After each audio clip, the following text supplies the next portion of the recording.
हम ये कहते हैं कि हमारे समाज ने अगर इंडिया गठबंधन को SC/ST समाज ने वोट दिया, जो कड़वा सच है, लेकिन जब समाज पर एक त्रासदी आई, सुप्रीम कोर्ट ने जब एक ऑर्डर दिया तो उस पर दोनों नेता चुप रहे। उनकी चुप्पी को समाज ने समझा और उन चालाकी को समझा। इसके बाद में बाबा साहब की स्टैचू शिफ्ट हुई, उस पर ना ही अखिलेश यादव जी ने और ना ही राहुल गांधी जी ने एक शब्द बोला है।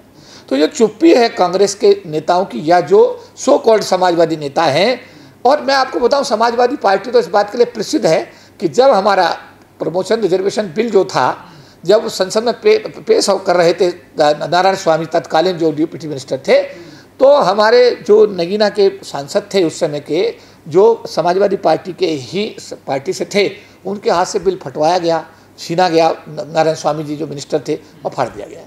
तो ये जो चीज़ें कभी भूली नहीं जा सकती हैं। अगर बात करें मायावती जी की, जो कांड हुआ लखनऊ गेस्ट हाउस का कांड था, वो भी अपने आप में एक यादगार। तो मेरा कहने का तात्पर्य ये है कि वोट लेना एक अलग इशू है, लेकिन SC/ST मामलों पर ईमानदार होना दूसरा इशू है। तो मैं तो बहुत जिम्मेदारी के साथ ये बात कहूँगा, जिस तरीके से सरकार में धीरे धीरे रिप्रेजेंटेशन बढ़ता जा रहा है। अभी राज्यसभा में नॉमिनेशंस हुए हैं, तो उसमें एक वाल्मीकि समाज का एक प्रतिनिधि के रूप में हमारे समाज की एक बेटी को राज्यसभा का सांसद बनाया गया।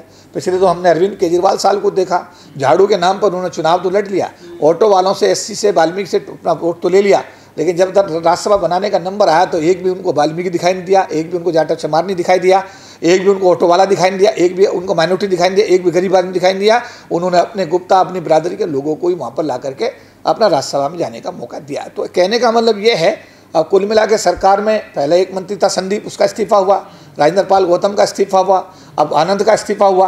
अब तो SC समाज का एक भी मंत्री दिल्ली सरकार में मंत्री नहीं है इस समय पर, खाली पड़ा हुआ।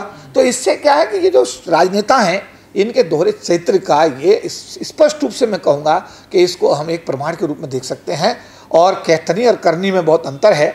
जिस स्टाइल में राहुल गांधी जी लोकसभा के अंदर बात कर रहे हैं और जिस तरीके से उन्होंने लाल किताब संविधान दिखा करके वोट लिया, अगर बहुत अच्छा लगता कि जब सुप्रीम कोर्ट का जजमेंट आया तो उस जजमेंट को लेकर के वो वहाँ पर आवाज़ उठाते, वहाँ पर SC/ST समाज के दर्द को समझते और उसमें अपनी, बल्कि उल्टा हुआ कि उनकी पार्टी के चीफ मिनिस्टर साहब, जो तेलंगाना के चीफ मिनिस्टर साहब हैं, उन्होंने ना केवल उसका स्वागत किया बल्कि वो उसको लागू करने के लिए बेचैन हो रहे हैं।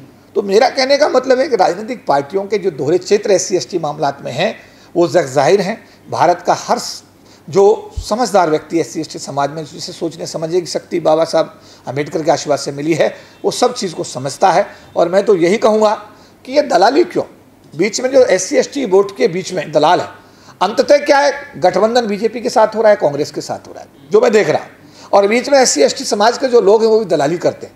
जो मैं दलाली वर्ड इस्तेमाल कर रहा हूँ, दलाली इसलिए इस्तेमाल कर रहा हूँ, समझे नहीं बात आप।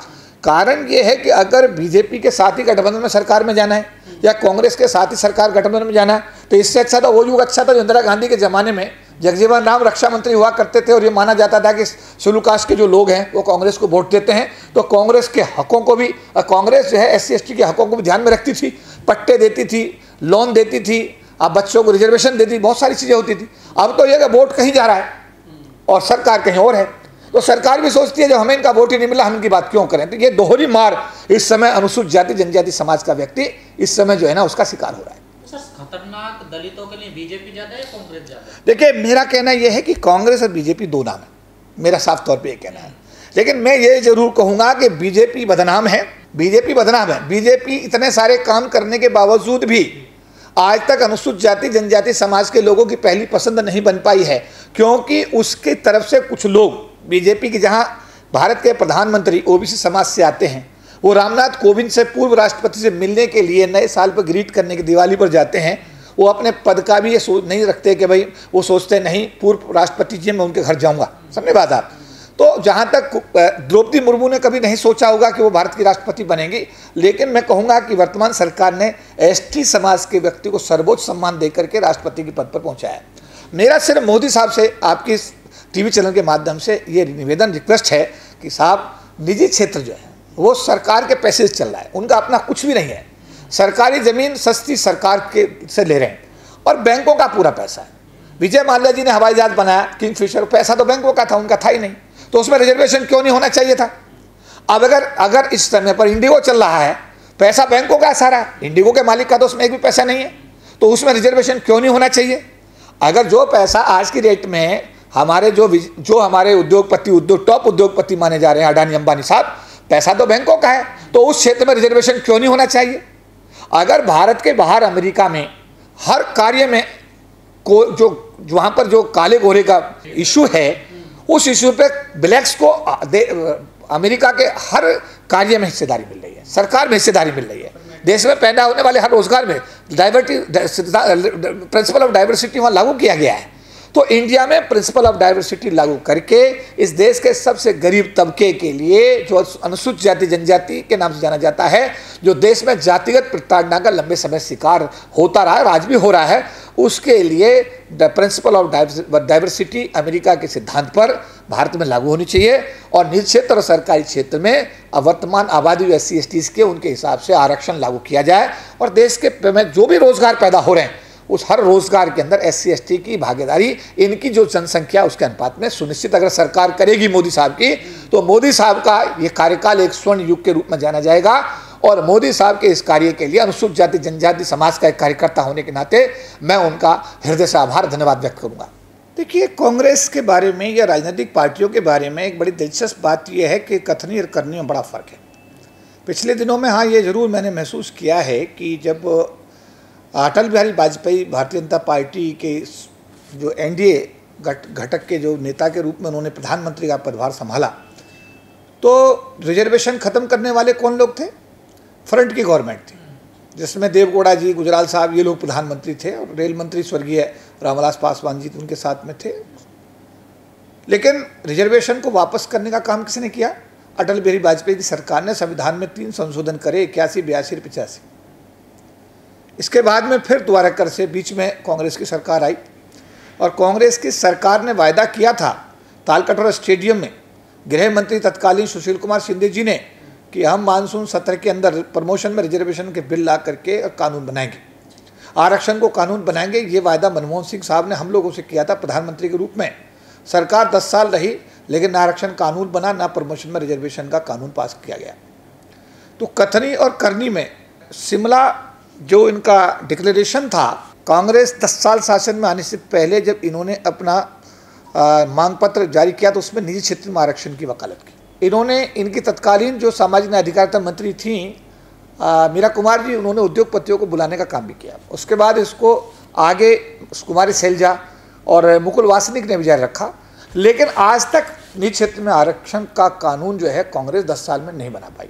वापस फिर बीजेपी की सरकार आई। अब ये आए तो इन्होंने SC/ST एट्रोसिटी एक्ट को 2015 में अपने आप मजबूत करने का काम किया। फिर 2018 का आंदोलन आया तो पूरे देश के अंदर आंदोलन हुआ, तो इस वर्तमान मोदी सरकार ने संविधान में संशोधन करके एट्रोसिटी एक्ट को दोबारा कर से फिर मजबूत किया और उस सुप्रीम कोर्ट के जजमेंट को निष्प्रभावी करने का काम किया। यूनिवर्सिटी ग्रांट कमीशन में सुप्रीम कोर्ट ने रिजर्वेशन जब खत्म किया तो इस सरकार ने फिर अध्यादेश ला करके फिर रिजर्वेशन को बहाल करने का काम किया।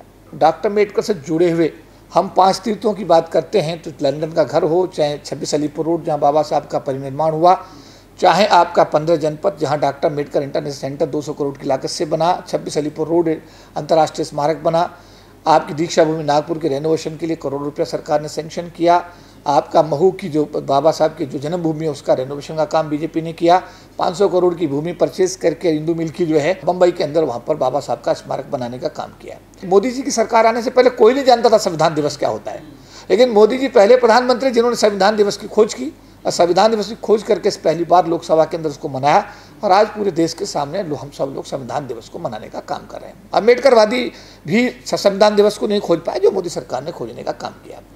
MSME के माध्यम से बहुत सारे बच्चों को रोजगार के अवसर मिले, जिसमें एक लोन की सुविधा सरकार के द्वारा छोटे उद्यमियों के लिए दी गई, उसमें SC/ST समाज के काफ़ी बच्चे अपने पैरों पर खड़े होने में कामयाब। सरकार के माइनस पॉइंट्स क्या है कि सरकार निजी क्षेत्र में आरक्षण बहाल इस सरकार ने भी नहीं किया। 10 साल के कार्यकाल में अगर ये सरकार निजी क्षेत्र में आरक्षण बहाल करने का काम करती, जैसे अभी पिछले दिनों सुप्रीम कोर्ट ने एक आदेश जारी किया, उसमें तुरंत ही सरकार ने सेम डे कैबिनेट की बैठक बुला करके क्लियर किया कि क्रीमी कंसेप्ट को हम इसमें लागू नहीं करेंगे SC/ST मामले में। एक स्टैचू बाबा साहब अम्बेडकर की स्टैचू का शिफ्टिंग का मामला भी है, उसमें हमने 9 अगस्त को भारत का मतलब पूरे भारत के लोगों को बुला करके एक आंदोलन किया। आप सब लोगों की उपस्थिति में लाखों लोग थे वहाँ पर, और सरकार से कहा कि यह आस्था का मामला है। अगर राम मंदिर बाबरी मस्जिद की जगह ही बनाना आपकी एक मान्यता का मामला रहा है तो बाबा साहब की स्टैचू भी मान्यता का मामला है। अब उसको उसी स्थान पर लगा दें। इस विषय में हम लोग प्रयास कर रहे हैं। 8 तारीख को पूरे समाज के सब समाज की सभा हम लोग अम्बेडकर भवन पे आयोजित कर रहे हैं। इस 14 अक्टूबर 2024 के बड़े आंदोलन को उसको हम बाबा साहब की जो भूमि है यानी कि अम्बेडकर भवन पर ही पूरे देश के लाखों लोगों को बुला करके वहाँ पर उसका आयोजन करेंगे। सवाल इस बात का है कि सरकार जो कांग्रेस की आप बात करते हैं, तो कांग्रेस की सरकार में अगर इंदिरा गांधी के द्वारा राष्ट्रीयकरण के दौर को निकाल दिया जाए या राजीव गांधी के कार्यकाल को स्पेशल रिक्रूटमेंट ड्राइव के द्वारा जो SC/ST के समाज के बच्चों को नौकरी मिली, अगर उस कार्यकाल को निकाल दिया जाए, उसके बाद में प्रधानमंत्री जितने भी कांग्रेस के आए उन्होंने SC/ST डेवलपमेंट में कोई काम किया ही नहीं। ये यूनिवर्सल ट्रूथ है। बल्कि कहा जाए तो बीजेपी की सरकार चाहे अटल बिहारी वाजपेयी के नेतृत्व में रही हो और चाहे मोदी साहब के नेतृत्व में काम कर रही हो, इनके कार्य वर्तमान समय में SC/ST के हक में स्पष्ट रूप से दिखाई देते हैं। तो ऐसा जैसा भी मैंने कहा कि आज तक कोई ST समाज का कोई आदमी कोई भी आज ट्राइबल चीफ मिनिस्टर नहीं बना, लेकिन आज बीजेपी ने आने के बाद में आपके सामने छत्तीसगढ़ में ट्राइबल एक चीफ मिनिस्टर दिया, उड़ीसा में ट्राइबल चीफ मिनिस्टर दिया, 2 राष्ट्रपति रामनाथ कोविंद जी के रूप में, और अभी ट्राइबल समाज से हमारी जो बहन है अजय द्रौपदी मुर्मू को राष्ट्रपति दिया। तो ऐसे बहुत सारे मुद्दे सरकार के सम्मुख ले जाने में जब हम लोग अपनी प्रस्तुति करते हैं, सरकार के सामने रखते हैं, सरकार का कोशिश होती है कि उसमें एक पॉजिटिव कंसिडरेशन हो। जैसे 2 अप्रैल 2018 के बच्चे जो जेल गए, हमने जब बात की सरकार से तो उनको हमने कहा कि भाई इनको बच्चों को रिहा करो, और सरकार ने उसमें एक रचनात्मक कदम उठाते हुए काफ़ी बच्चों को रिहा करने का काम किया। हमने उस मीटिंग में कहा कि हमारा भाई चंद्रशेखर आज़ाद इलाहाबाद हाईकोर्ट ने जमानत दे दिया, उसको जेल में बंद है, तो 1 हफ्ते के अंदर हमारे डिस्कशन के बाद, नेगोशिएशन के बाद, सरकार के साथ बातचीत के बाद में 1 हफ्ते के बाद में चंद्रशेखर आज़ाद को भी रिहा कर दिया गया। तो ऐसा नहीं है, अच्छा कमी और क्वालिटी दोनों तरफ है, ऐसा नहीं है, खासियत भी है और कमियां भी है। लेकिन जहाँ तक अभी पिछले दिनों हमने देखा, जिन्होंने संविधान की लाल किताब रख करके लाल किताब दिखा करके और उन्होंने बीजेपी को 400 से 240 पे ले आए, ये उनकी उपलब्धि हो सकती है।